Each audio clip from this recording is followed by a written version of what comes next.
My dad yelled, "We're not your slaves," while I recovered in the house I paid for. So I fought back. What I learned after changed everything I thought I knew about family. My name is Sophia.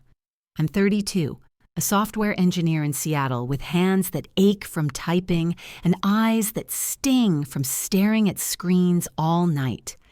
I grew up in a modest neighborhood in Fremont, always the kid who worked hard and kept quiet about it. My parents, Gary and Susan, taught me family sticks together, no matter what. It was a rule I took to heart, even when it started to hurt. I wasn't born with a silver spoon. After high school, I balanced classes at Seattle Central Community College with freelance coding gigs, building apps for local startups while my friends partied at the University of Washington. For 6 years, I lived on cheap coffee from Pike Place Market, where I'd spend $5 on a latte and nurse it for hours, coding in the corner of a bustling cafe with tourists snapping photos of the fish toss. I didn't take vacations, didn't buy the latest phone, didn't even consider a car fancier than my beat-up Honda Civic. Every dollar went into savings because owning a home in Seattle was my dream, the kind of dream that felt like a piece of the American promise, a place to call my own in a city where rent keeps climbing. By 27, I had saved $160,000 for a down payment on a house in Ballard, a charming but pricey neighborhood with craftsman homes and views of Puget Sound. The house cost $800,000, about average for a 1,600-square-foot place in 2025, with good windows to keep out the rain and a small office where I could see sailboats on clear days. The yard was a mess, all weeds and muddy patches, and the bathroom had tacky green tiles from the 90s, but the foundation was solid and the roof was new. My monthly mortgage was $3,500, manageable on my $120,000 tech salary, but it meant no splurging. Closing day was quiet. I expected my parents to show up, maybe bring a bottle of wine, but they said they had a doctor's appointment. I sat alone on the hardwood floor, sipping a $10 six-pack of Rainier beer, feeling proud but a little hollow. It was mine, though, all mine. Sometimes I wonder if I jinxed myself by hoping they'd be proud. I worked so hard to build something, but deep down, I think I wanted their approval more than I wanted the house. It's silly, looking back, how much I tied my worth to what they thought. That's where it all started to unravel. It was about 5 years ago when things started shifting. Dad got laid off from his warehouse job at Amazon. They were automating more roles, and at 58, he wasn't quick enough to pivot. Mom's fibromyalgia had been getting worse. Her hands would tremble, making it hard to pull espresso shots during her shifts at a local Starbucks in Capitol Hill, where she'd chat with regulars about the rain or the latest Mariners game. She loved that job for the social side, but the pain made standing for hours impossible. They called me one evening, sounding defeated, asking if they could stay just a few months until they got back on their feet. I didn't hesitate. They'd raised me through lean times, Dad working double shifts when I was little, Mom clipping coupons for school supplies. It felt like the right thing, paying it forward. But honestly, part of me worried they'd think less of me if I said no. So they moved in. I gave them the main bedroom upstairs with its attached bathroom that had a walk-in shower, easier for Mom's joints on bad days. I shifted to the smaller spare room downstairs, sharing the hall bath with its finicky hot water. At first, it was okay. We'd share dinners, talk about old family trips to Mount Rainier. But gratitude wore off quick. Those months stretched, and they stopped looking for work seriously. Dad would browse job sites half-heartedly, saying the market was tough for his age, while Mom focused on her health, which I get. She'd sacrificed a lot raising us, but it started feeling like an excuse not to contribute. They didn't pay rent or utilities, which ran about $270 a month for electricity, water, and internet in our area. Nothing huge, but it added up. Groceries were on me, too, around $500 monthly for all of us, including Mom's organic teas from Whole Foods at $20 a bag, because she said the regular stuff upset her stomach. Dad developed a taste for fancy Ethiopian coffee blends, $20 per bag from a specialty shop in Ballard, while I stuck with $5 generic cans to save. I covered their meds and even Netflix, $15 a month just to keep peace. They weren't outright demanding. It was more like they assumed I owed them for the years they'd supported me as a kid. Mom would say things like, "We're struggling, Sophia," clutching her chest if I hinted at chipping in, reminding me family supports each other. But support felt one way. I'd tell myself it was temporary, that they deserved a break after hard lives. But resentment built quietly. I loved them, yet I started feeling used, like my home wasn't mine anymore. My siblings didn't make it any easier. There's Brooke, my twin at 32, married and living in a comfortable, split-level house in Bellevue, about a 30-minute drive east over the floating bridge on Lake Washington. It's one of those suburbs with good schools and tech families everywhere. Her in-laws helped with the down payment on their $1 million place, which is pretty standard for that area with its 3 bedrooms and backyard deck for barbecues. Her husband, Ethan, works mid-level sales at Microsoft, pulling in around $150,000 a year, enough for a solid life with trips to Whidbey Island on weekends. Brooke's always been the organized one, the planner who remembers birthdays and sends holiday cards. But when it came to our parents, she'd show up with lattes from a drive-through Starbucks, $5 each, foamy and sweet, for Mom, Dad, and Tyler, claiming she forgot what I liked, even though we grew up sharing the same vanilla bean fraps as kids. It stung, like she was drawing a line, but I told myself she was just busy with her own family, her 2 little ones who'd run around my house leaving crumbs everywhere. Then there's Tyler, my little brother at 23, who moved in temporarily after dropping out of Bellevue College for the second time. He's smart, really, good with tech stuff, always tinkering with apps on his phone, but he lacks follow-through, bouncing from one idea to the next. His room, which used to be my guest space with a simple futon and a window overlooking the neighbor's cherry tree, turned into a gadget cave. The latest PS5 at $500, surround sound speakers, another $300, and a gaming chair that must have cost $400 more. It looked like a mini Best Buy, lit up with those RGB lights that pulsed late into the night. When I asked how he afforded it all without a steady job, he'd last maybe a month at a retail gig before quitting.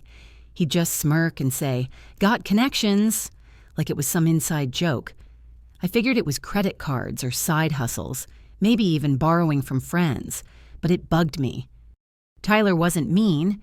He'd sometimes fix my laptop when it glitched, and I think he envied my job stability while resenting how I pushed him to apply for entry-level coding roles. He wanted the easy life our parents had given him growing up, without seeing how it drained everyone else. Both of them treated my house like some free hostel, dropping by without notice. Brooke would lecture me on family duty, but never offered to take Mom and Dad for a weekend to give me a break. I loved them. Sure, they were my blood, but their visits left me feeling smaller, like I was the one failing by not handling it all perfectly. Deep down, I wondered if Brooke avoided helping because she feared it'd disrupt her perfect setup, and Tyler just didn't know how to step up yet. It made the whole situation messier, more human, I guess. Helping turned into something that felt more like being taken for granted, and it happened so gradually I almost didn't notice. Little things started stacking up, like Mom pulling my clothes out of the dryer halfway through to make room for her yoga pants, leaving my stuff in a damp heap on the floor. She'd say she was in a rush for her online class, which she took to manage her pain. Fair enough, I thought, but it happened every week. Dad would crank up the TV in the living room for Seahawks games, the commentary booming through the thin walls while I was on Zoom calls in my home office, a cozy nook with my dual monitors, and a desk cluttered with sticky notes and empty mugs from late-night coding sessions. The office overlooked the backyard, where I'd sometimes watch ferries crossing Puget Sound on foggy mornings, but the noise made focusing impossible. I'd ask him to turn it down, and he'd mutter about it being his downtime after a rough day, even though he hadn't worked in years. I got it. He missed feeling useful, and sports were his escape, but it grated on me. Tyler's gaming was another constant. He'd play until 3 or 4 in the morning, his mechanical keyboard clacking away, and those RGB lights flashing under his door like a disco. The house was old, with creaky floors and not the best insulation, so the sounds carried right to my room. I'd lie there, staring at the ceiling fan I'd installed myself, feeling exhausted from work but too annoyed to sleep. When I mentioned it, Mom would side with him, saying, "If it bothers you that much, maybe get some earplugs from the drugstore down on Market Street." It felt like my rules didn't apply anymore, like the power had flipped without me agreeing to it. I started feeling more like a roommate than the owner, tiptoeing around my own space. Even my mornings became a hassle. I'd get up at 5 for work, padding quietly to the kitchen to brew coffee in the Keurig, $100 well spent when I bought it for quick starts on rainy Seattle days. But Mom would appear in her robe, arms crossed, complaining the machine's hum woke her, even though she'd sleep through Tyler's late nights. It was petty stuff, but it built up. Brooke's visits didn't help. She'd come over once a month, usually on weekends when the Ballard Farmers Market was buzzing outside with vendors selling fresh salmon and artisanal bread. She'd walk through, running a finger along the shelves for dust, making little disapproving noises, then corner me in the kitchen with its outdated Formica counters. "You're enabling them, Sophia," she'd say, flipping her hair, as if she had it all figured out. It was ironic. She had that spare room in Bellevue, but never offered it. I think she worried it'd mess up her routine with Ethan and the kids, who she protected fiercely after her own rough childhood. I'd bite my tongue, feeling guilty for resenting her advice while wishing she'd actually step in. Part of me admired her boundaries, but it left me carrying everything alone. The house, once my sanctuary with its warm wood floors and bay window letting in gray Pacific Northwest light, started feeling crowded and chaotic. 3 years into them living with me, there was this one night that really pushed me close to the edge: the anniversary dinner fiasco. I'd been dating Chris for about 6 months. He was a graphic designer I met at a tech meetup in Pioneer Square, the kind of guy who loved sketching Seattle skylines and debating the best spots for dim sum in the International District. We planned a quiet dinner at home to mark our half year, something simple but nice. Fresh salmon fillets from the Ballard Market at $20 a pound, a bottle of local Washington red wine for $30, and some veggies I'd grill on the back deck. I told everyone ahead of time that I needed the kitchen and living room that evening, figuring they'd respect it for once. I got home from work a bit early, my laptop bag slung over my shoulder, expecting to start prepping. Instead, the place was a mess. Dad and Tyler were lounged on the couch in the living room, with its mismatched throw pillows and the big bay window letting in the evening light, watching a basketball game, empty IPA cans scattered on the coffee table. I'd refinished myself. The salmon was gone, cooked and eaten, along with the wine. They'd invited Brooke and her family over without asking, turning my quiet night into their impromptu gathering. The kitchen smelled like grilled fish and garlic, counters sticky with spills, and the deck chairs dragged inside because of a light drizzle, typical Seattle weather. When I asked what happened, Mom just laughed lightly from her spot at the table, saying, "You can have your date any night, honey. Family time was important today." She wasn't being cruel. I think she genuinely believed she was keeping us connected, like how she'd force family dinners growing up to make up for Dad's long hours. But it hit me hard. I'd spent money I could have saved, and now it was wasted. I lost my temper for the first time, starting to pack their things into boxes from the garage, telling them they had until morning to figure out somewhere else. The tears came fast, Mom sobbing about ending up homeless, her voice cracking in a way that made me second-guess everything. Dad clutching his chest like he was having pains, probably from stress he'd built up over feeling useless without a job.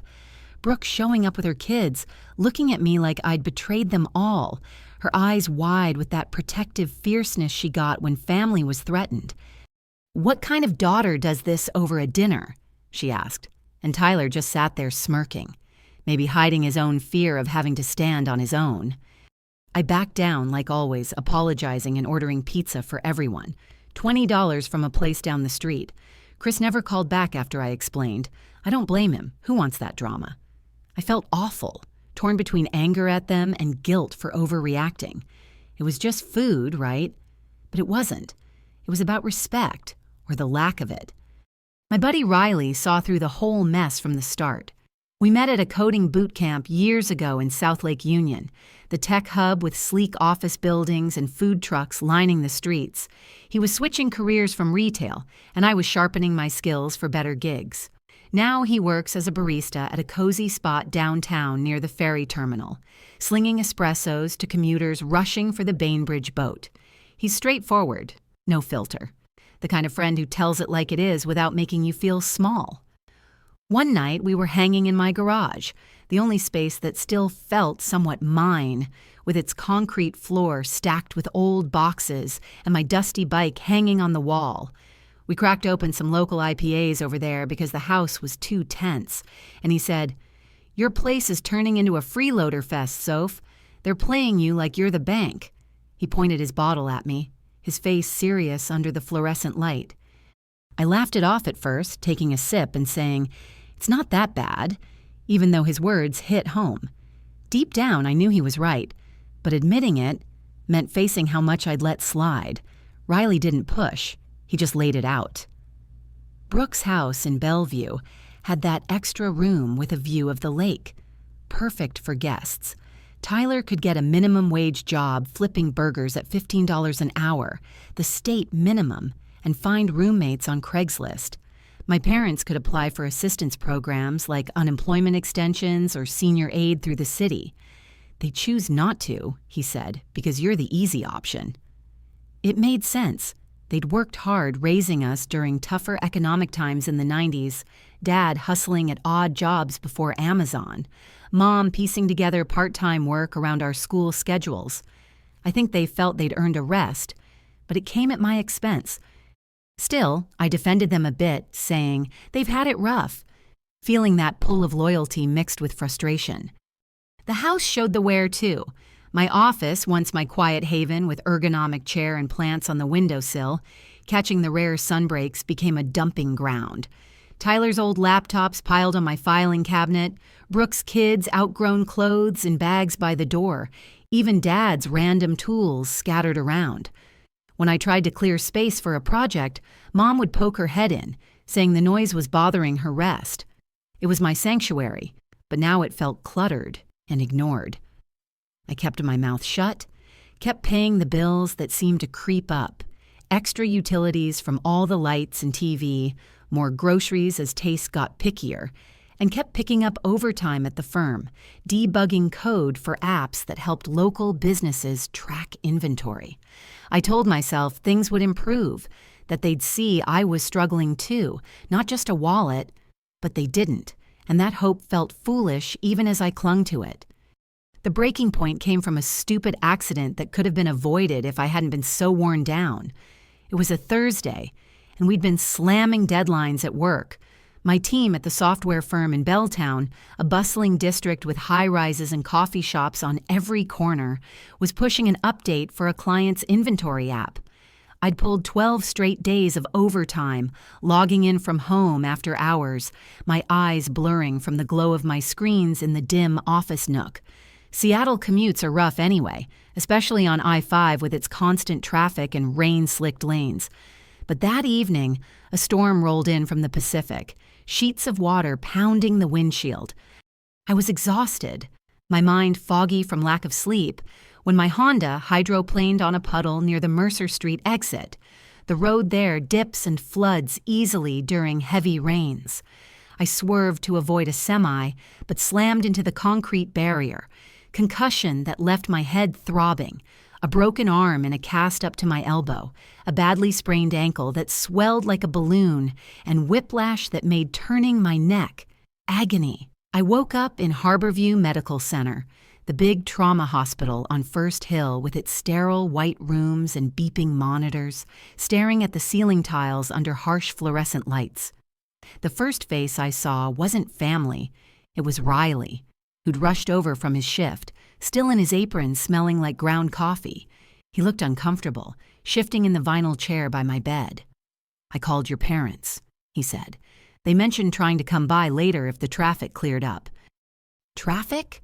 My car was parked in their driveway, keys on the kitchen hook, and they had all day free. It hurt more than the bruises, that casual brush off, but I pushed it down, telling myself they were probably worried in their own way. Workers' comp kicked in, covering the medical bills. Thank goodness for that, as an ER visit and scans can run thousands, but it only paid 70% of my salary while I was out.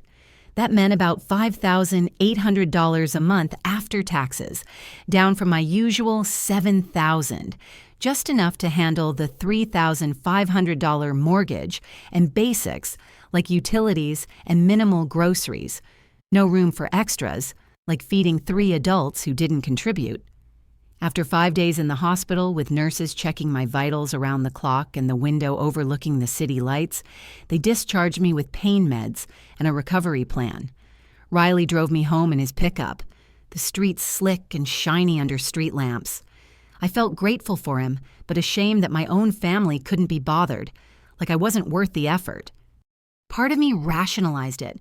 They hated hospitals from Mom's past flares, but it still stung, making me question if I was overreacting or if this was the wake-up call I needed. The first week home was rougher than the hospital. I could barely move without sharp pains shooting through my arm and ankle, and the concussion left me dizzy if I sat up too fast. My bedroom, with its soft blue walls I'd painted myself, and the window letting in muted light through the evergreens outside, became my world.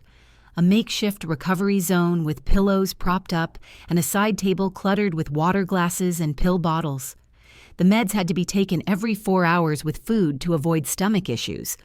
I'd written the schedule on a note stuck to the fridge in the kitchen, with its humming fluorescent light and linoleum floor that always felt cold underfoot. I asked, practically begged, for someone to remind me if I dozed off, but nobody did. I missed 2 doses and the pain spiraled, leaving me curled up, sweating through the sheets. When I hobbled out to ask Mom why she hadn't checked, she sighed from her chair in the living room, flipping through a magazine and said, "I'm not your nurse, Sophia. Set an alarm on your phone like a normal person." Her tone was tired, not angry. I think she felt overwhelmed by her own aches and avoided more responsibility, but it cut deep. My phone was on the dresser across the room, 6 steps that felt like a marathon with my injuries. By the second week, I ran out of clean clothes.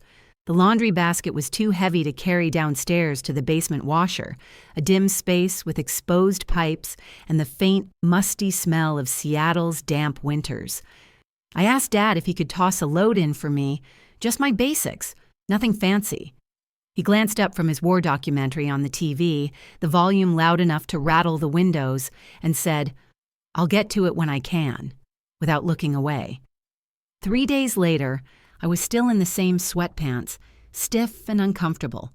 Riley ended up coming over after his shift, sorting my clothes while I sat on the bed's edge, humiliated but thankful. "Your family is something else," he muttered, folding shirts with that efficient barista precision. He noticed the dust on the nightstand, the empty glasses I couldn't carry back, the pill bottles just out of easy reach. "This isn't laziness. It's like they don't see you." I defended them reflexively. They're not that bad, even as it rang hollow. Part of me knew he was right, but admitting it felt like betraying them. "My aunt had better care from strangers," he shot back gently, "and I'm just your friend. What does that say?" The third week was its own kind of hell. Tyler had his buddies over, a group of guys in their 20s lounging in the living room, playing video games on the big screen and chatting loudly about fantasy football leagues. Typical for young Seattle tech enthusiasts killing time after community college classes. They took over the kitchen for snacks, even used my hall bathroom because it was closer, leaving wet towels on the floor. The noise pounded in my head, worsening the concussion fog. When I asked from my doorway to keep it down, one of them, a stranger with a beard, said, "Chill, it's not like you're dying or anything." Tyler laughed, a quick bark that he cut short, maybe sensing he'd gone too far, but it happened. My own brother laughing at disrespect in the house I'd worked for. I retreated, feeling small and furious, yet wondering if I was being too sensitive from the pain. I didn't snap right then or yell back. I just stood in the doorway leaning on the wall for support, the pain meds barely dulling the ache in my arm and ankle. The house was its usual mess. Mom yelling at the microwave after putting something metal in it again, the kitchen filling with that acrid plastic smell.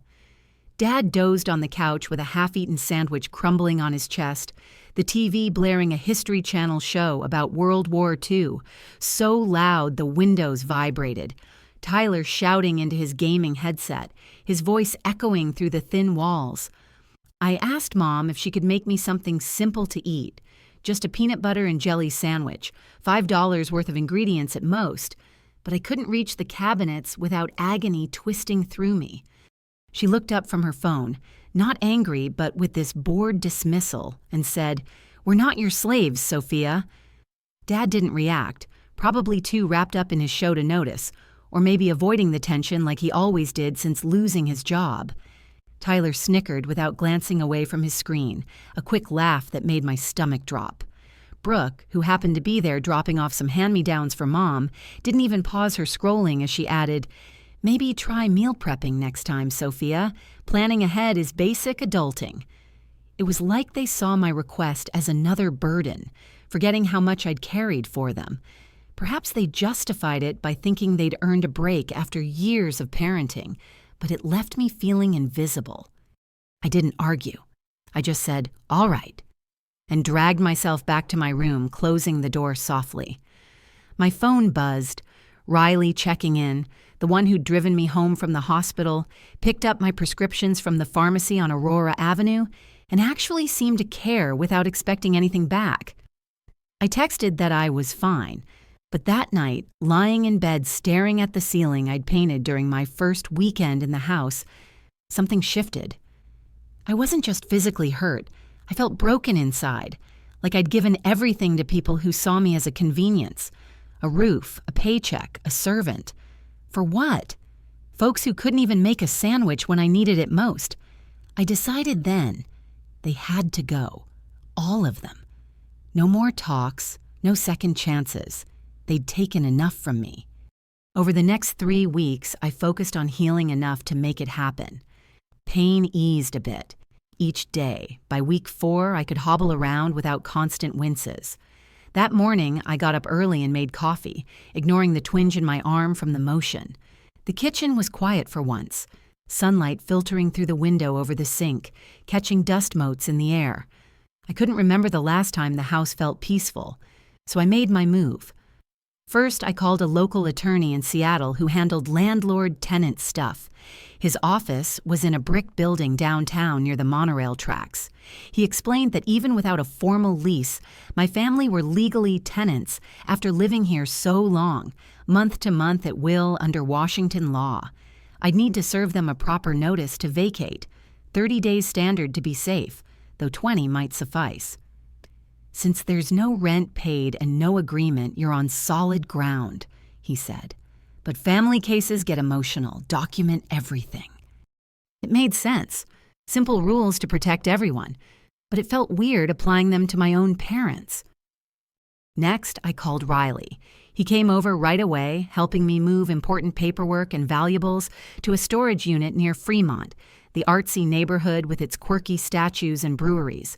We rented a small U-Haul pod for $50 a day, loading up bank statements, family photos that mattered, my birth certificate, the house deed, all locked away where no one could touch them in a fit. He didn't say, "I told you so," just nodded and asked what else. "You know they'll freak," he said as we drove, the truck rumbling over potholed streets. "Brooke might go overboard and your mom could claim it's abuse or something." I knew, but I was done caring.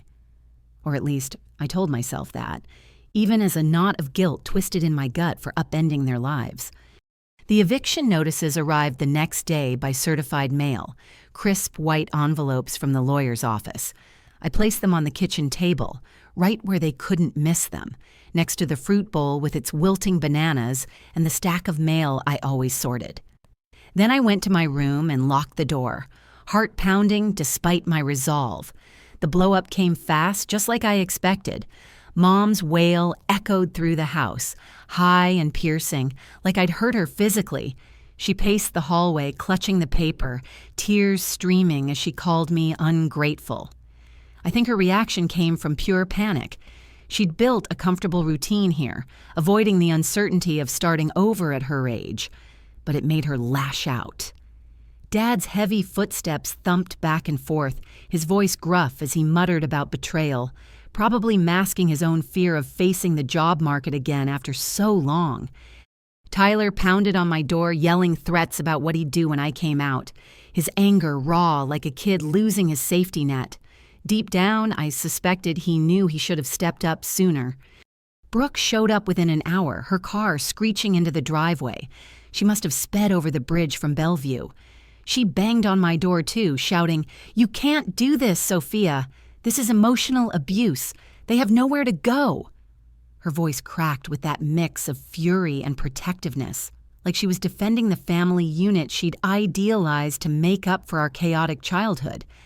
I texted back, "They can stay at your place. You've got the space." She replied instantly, "That's different. We have our routines. Ethan wouldn't stand for it." Of course not. She guarded her life fiercely, but expected me to bend. I stayed in my room that night, door locked, eating a sandwich Riley dropped off, listening to them plot outside like a storm brewing. Guilt gnawed at me. Were they right? Was I tearing us apart? But I pushed it down, reminding myself of the years I'd given.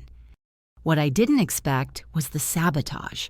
The next morning, the kitchen was flooded. Someone had crammed paper towels into the sink and left the faucet running overnight, water pooling on the linoleum and seeping into the cabinets. It could have been any of them, desperate to make me back down or punish me for disrupting their comfort. The living room furniture was shoved around, blocking easy paths. Tough for anyone, impossible with my cast and crutches. Tyler smirked when he saw me struggling to navigate, saying, "Oops, guess we're all clumsy now." But his eyes darted away, like he regretted the pettiness even as he did it. For 2 weeks, it ramped up. They'd crank the thermostat to 85 during the day, making the house stuffy and my headaches worse, then drop it to 60 at night, the chill seeping through the old walls. They accidentally unplugged the Wi-Fi router during my telehealth appointments with the doctor, the signal cutting out mid-sentence about my recovery progress. Once, when I was out with Riley grabbing coffee from a drive-thru in Ballard, they left food rotting in my room, spoiled milk in a glass on the nightstand, the sour smell hitting me like a slap. Brooke stopped by daily, switching between fake worry, "This is rash, we could have talked," and outright hostility. Her visits timed for when the neighborhood was quiet, kids biking on the sidewalks. I think she was torn, wanting to fix things but resenting me for forcing change. I stuck to my plan, say nothing, document everything. I installed security cameras in the common areas, the living room with its sagging couch, the kitchen entry, perfectly legal in Washington as long as they were in shared spaces, and no audio, my lawyer confirmed. They triggered recordings on my phone app, capturing the chaos without invading privacy. Then came the final straw. I was resting after a painful physical therapy session at a clinic in Greenwood, a neighborhood with tree-lined streets and rehab centers tucked among cafes, when I heard glass shattering from the hallway. I dragged myself out to find Tyler swinging a hammer at the living room wall, drywall crumbling in chunks, maybe $500 in damage, his eyes wild with that desperate triumph of someone backed into a corner. "Oops," he said. "Guess we're damaging your precious house now." That was it. I called the police first, then Riley. The officers arrived quickly. 2 uniformed folks from the Seattle PD, professional but wary of family disputes, until they saw my medical brace, the eviction papers on the table, and the fresh holes in the wall. "This changes things," one said quietly, noting the destruction of property and harassment towards someone injured. It violated the notice terms and could lead to charges, like a misdemeanor for vandalism under $750 or felony if more. They gave my family a choice: leave peacefully now or face arrest. My parents chose to go, packing suitcases with hurried grabs, Brooke trailing them like a reluctant guide, her face pale with what looked like regret. Tyler tried to argue, screaming I was nothing without them, but he escalated too far and left in handcuffs for the property damage and threats. The door closed behind them, and the silence hit like a wave. No TV blare, no gaming shouts, no sighs. For the first time in years, the house felt empty, but mine. Just as I was settling into the quiet, letting my body heal without the constant tension, my phone buzzed with a message from an unexpected person. Aunt Evelyn, Mom's sister who lived down in Portland, about a 3-hour drive south along I-5 with its evergreen-lined stretches and rest stops serving strong coffee. We didn't talk much, mostly holiday cards or quick calls for birthdays.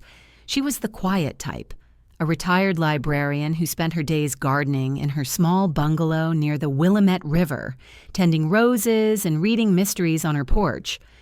When I saw her name, my stomach tightened. I figured it was more family drama, maybe blame for the eviction. But the message said, "Sophia, I just heard what happened. I'm not taking sides, but there's something you need to know. Please call me, it's important." I called her right away, sitting on my bed with the afternoon light slanting through the blinds, casting stripes on the comforter. "Are you okay?"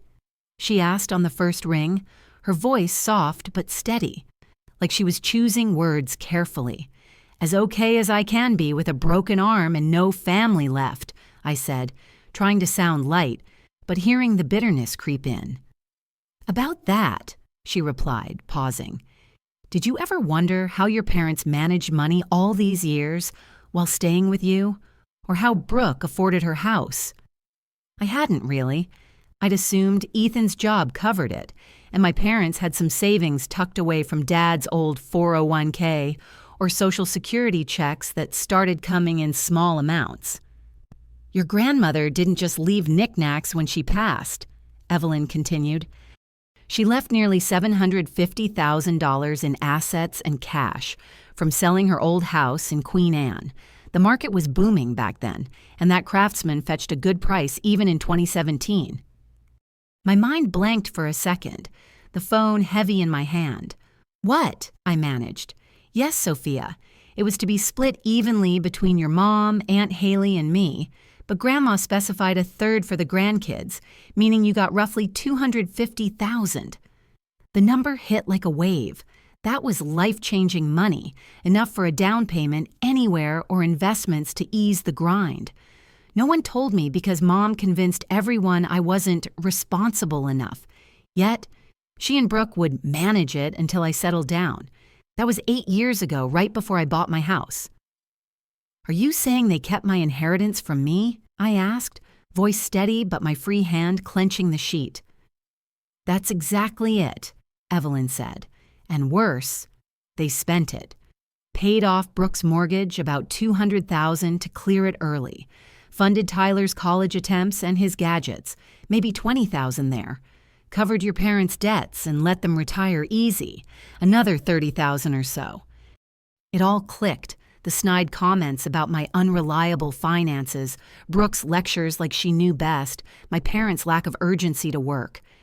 "Why didn't you say something sooner?" I asked, a mix of anger and hurt bubbling up. "I didn't have the full story until Haley spilled it recently, after your mom started twisting the eviction tale to family," she explained. "And honestly, I was afraid of stirring up trouble. I thought they might be helping you in quiet ways." I laughed bitterly, the sound echoing in the empty room. They weren't. I was the one supporting them while they used my money.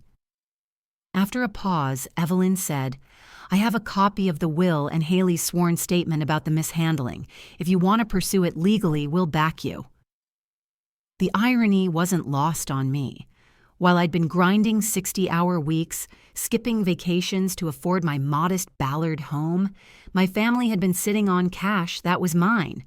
Money that could have meant fewer overtime nights staring at code in my dimly lit office, or even a buffer for emergencies like this injury. I felt betrayed, sure, but also foolish for not questioning sooner. Had I been too trusting or just avoiding the fight? That night, I couldn't sleep. Not from the physical pain, which the meds handled okay, but from this heavy betrayal weighing on me. I'd been wrong. It wasn't just taking advantage. It was outright theft. The next morning, I forwarded Brooke's email to my lawyer, the one with the all-caps subject screaming, "You have no idea what you've done," and her words calling me selfish, saying Mom and Dad needed that money more and were entitled because they gave me life. If I pursued the nonsense Evelyn mentioned, she'd make sure I regretted it. I added 4 words. We have more work. I called the estate lawyer Evelyn recommended, a guy named Marcus who specialized in family financial disputes. His office was in a modern building in downtown Seattle, near the light rail station with views of Elliott Bay on clear days. We met there a few days later. I took an Uber since driving with my cast was out, and I brought everything. Copies of the will Evelyn mailed, my bank records showing years of payments for their stuff like utilities and groceries, messages where they hinted I couldn't handle money, and Brooke's email. Marcus scanned it all at his desk, piled with files and a coffee mug from a local roastery, raising an eyebrow. "They weren't subtle," he said. It turned out Mom and Brooke hadn't just persuaded Aunt Haley, they'd forged a letter from me in my college days, saying I'd given up my share voluntarily. The signature was traced from an old card, the wording stiff like legalese I wouldn't use, and it was dated when I was at a coding conference in Vegas. Flight receipts proved I wasn't even in state. "Do you want to press charges?" Marcus asked, leaning back in his chair. "Forgery, theft, fraud. These are serious. In Washington, forgery can be a felony with up to 5 years and $10,000 fines, plus civil recovery." It was a question I'd never dreamed of answering about my family. I thought of birthdays alone while they vacationed. Cancun photos on social media, probably funded by my cash. Missed doctor visits because they borrowed my car and returned it empty. Tyler's smirks. Brooke's condescension. Mom refusing that sandwich. "Yes," I said, meeting his eyes. "All of it."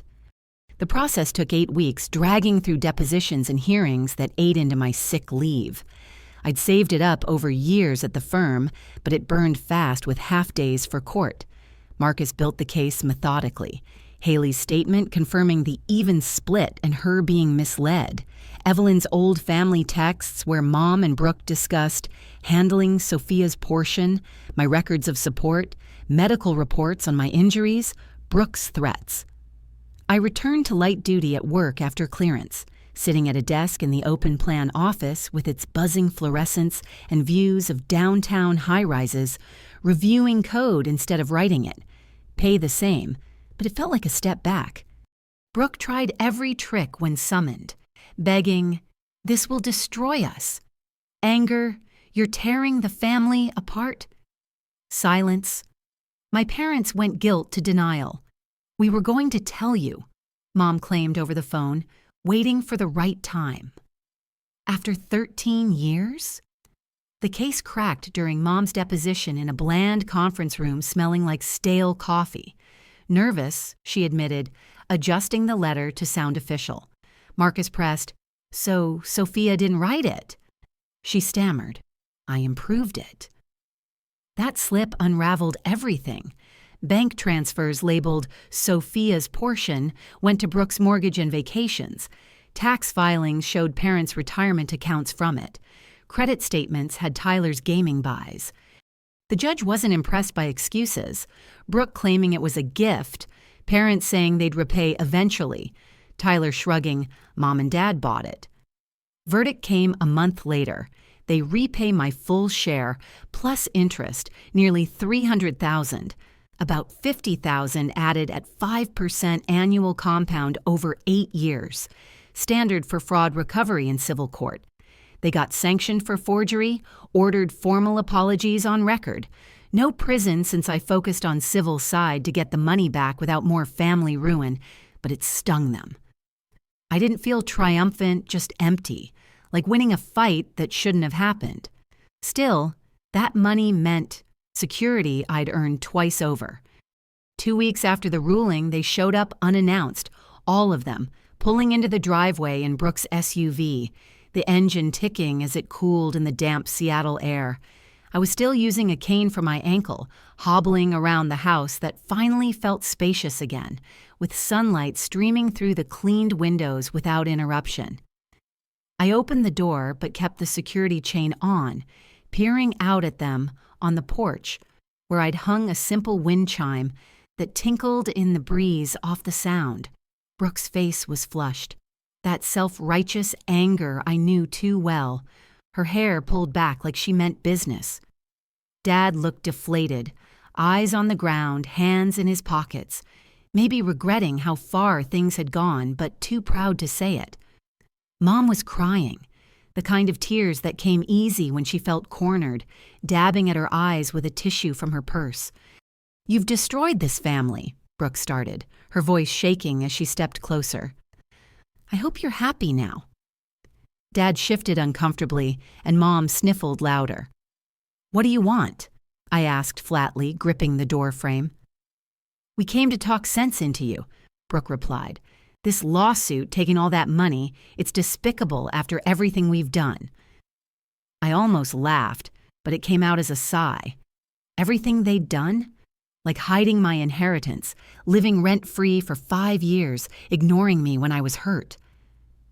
"We gave you life," Mom snapped through her tears, her words echoing the entitlement I'd heard before. "We raised you, and this is repayment? Nickel and diming your own blood?" Dad finally spoke, his voice low. "Family's more important than money, Sophia." It was rich coming from them, the ones who'd forged documents and spent what was mine.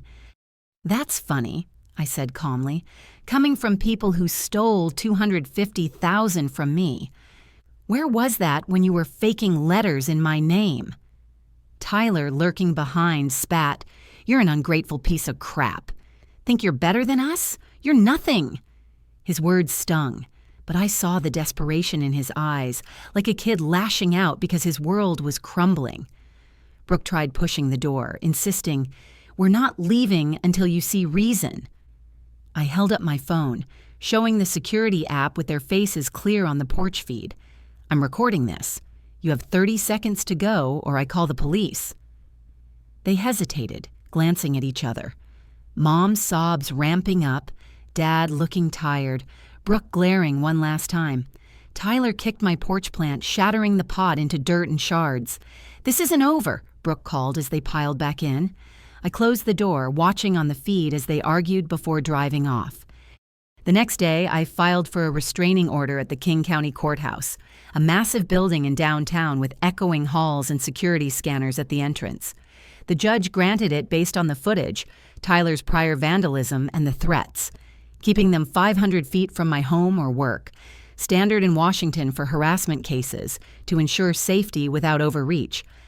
Brooke texted it was excessive, but I blocked her, calling it peace of mind.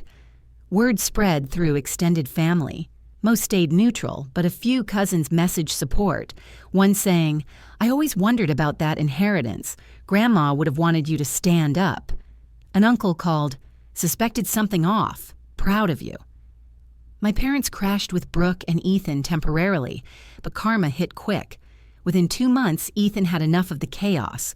Constant arguments, Mom's complaints, Dad's TV habits disrupting their routine. Mutual friends said he gave an ultimatum, parents out or he was. Brooke chose them, loyal to a fault. Ethan filed for divorce 3 weeks later. No surprise, and she lost the house in the settlement. His parents had covered most of the down payment and his name was primary on the mortgage. She tried arguing her contributions. My money, ironically, should count. But the judge, seeing our case records, wasn't swayed.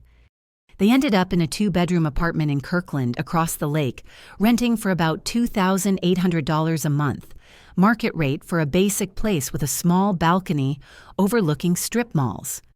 The irony hit everyone, from free living in my house to paying full freight for less space. Tyler got a warehouse job loading trucks at $20 an hour. Dad started Uber driving, netting around the same per hour after gas. Mom took part-time receptionist work at $18 hourly. Things they could have done years ago but avoided because I was easier. It wasn't satisfying to see. More sad, like wasted potential. But it forced change, and for that, I was quietly relieved. Meanwhile, I started healing. Body and mind. The house felt peaceful again, like it did that first day with the keys. Sunlight through the bay window without clutter blocking it. The small herb garden out back. Basil and rosemary thriving despite the overcast skies. I converted Tyler's old room into a home gym for physical therapy, with a yoga mat and resistance bands on the hardwood floor, where I'd stretch to views of neighbors walking dogs along the tree-lined streets of Ballard. I added smart home features, a thermostat and lights controlled by my phone, about $500 installed, for days when moving was tough, making the place feel modern and mine. Riley stopped by often, bringing takeout from PO spots in the International District, or just hanging in silence watching Mariners games on the living room TV. "What I like about your place now," he said one evening, dropping burgers on the coffee table, "is it actually feels like yours." He was right. No more walking on eggshells. Work picked up too, restrictions lifted. I returned to full coding duties at the firm, fingers flying over the keyboard in the open office with its collaborative hum and scent of fresh brewed coffee from the break room. The company added safety training after incidents like mine, and my supervisor offered a training role for new hires with a small pay bump to $130,000. I took it, feeling capable again. 6 months post-ruling, an email came from my parents' new account. "We're sorry." It was short.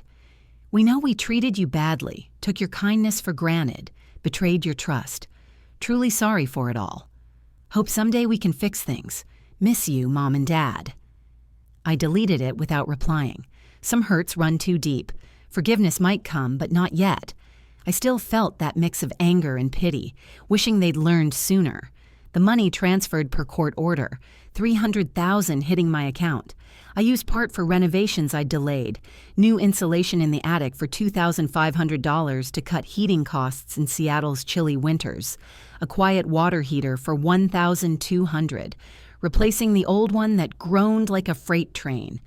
Energy-efficient windows at $1,000 each for 3, sealing out the rain and noise from passing buses. Practical fixes. The kind that build equity slowly. The rest went to investments, $200,000 in index funds and retirement accounts for steady growth, a small rental property in Tacoma, about 30 minutes south with its industrial vibe and affordable homes. I bought it for $300,000, renting for $2,000 a month after minor fixes, adding passive income. One indulgence, a Vespa scooter for $5,000, reliable for zipping around on drier days.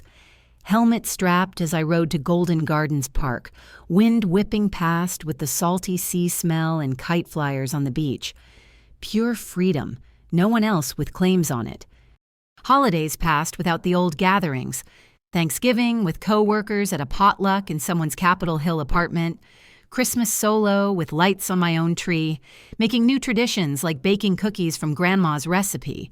It was lonely sometimes. That ache for what could have been if they'd been honest, treated me with respect, seen me as more than a safety net. But those thoughts don't keep me up anymore. The pain's faded. Most importantly, I learned family isn't blood.